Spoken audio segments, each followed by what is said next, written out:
Meet the new Barbie Hologram, a virtual Barbie in a box that responds to questions and follows commands. It's the most buzzed about item right now at Mattel, the world's largest toy company. Industry expert Chris Burns says hologram Barbie is at the forefront of technology. It's a way of taking what we see around us, which is the digital assistant, and interpreting it in a way that's relevant and resonates to kids. I mean, a kid is not going to want to sit and talk to a black box all afternoon, right? But if they're sitting and talking to Barbie, and Barbie's responding to them and going through all kinds of different activities, it really does become sort of a wonderful relationship.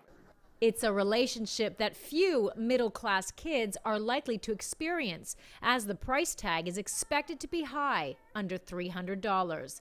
A more affordable toy called Thum shucks retails for $7.99 and is expected to be a big seller this year. It's a simple toy that uses social media to create a community of players who promote Thum shucks with tricks they've developed and then showcase online. By posting a lot of content ourselves of cool different tricks filmed by the pros, we can engage with the customers and encourage them to do similar videos to post online using the hashtag #ThumShucks. New York's annual toy fair showcases the latest offerings of over 1,000 toy companies, large and small. Among the hot trends, movie-related toys. This year, Playmobil is coming out with items related to the original Ghostbusters film, marking the company's entry into movie licensing.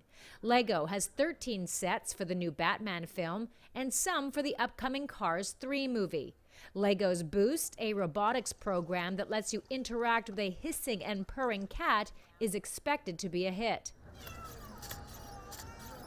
But the smart toy that Byrne is most excited about, so the toy is the controller for the mobile and tablet game, is Tommy's Light Seekers, marketed as a fusion of fantasy and reality. It's a combination of a lot of play patterns. It's a trading card game. It's an action figure property. It's an online game. It's a video game. It's totally immersive for kids, and it really is amazing, just one moment after the next. Tech is always a hot theme at the New York Toy Fair, but the Toy Industry Association says there's also strong demand for classic toys like puzzles, games, and dolls. I think that families really want the opportunity to disconnect from their devices and sit down and just connect over games and puzzles and face-to-face play.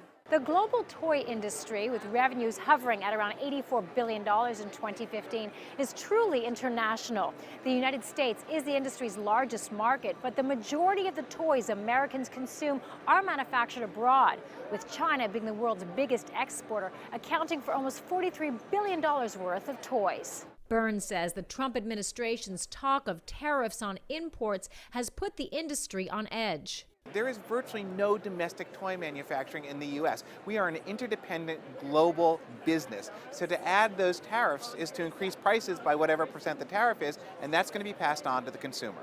An increase in prices would likely lead to a drop in sales, and that could be game over for some of the smaller toy companies at fairs like this. Karina Huber, CGTN, New York.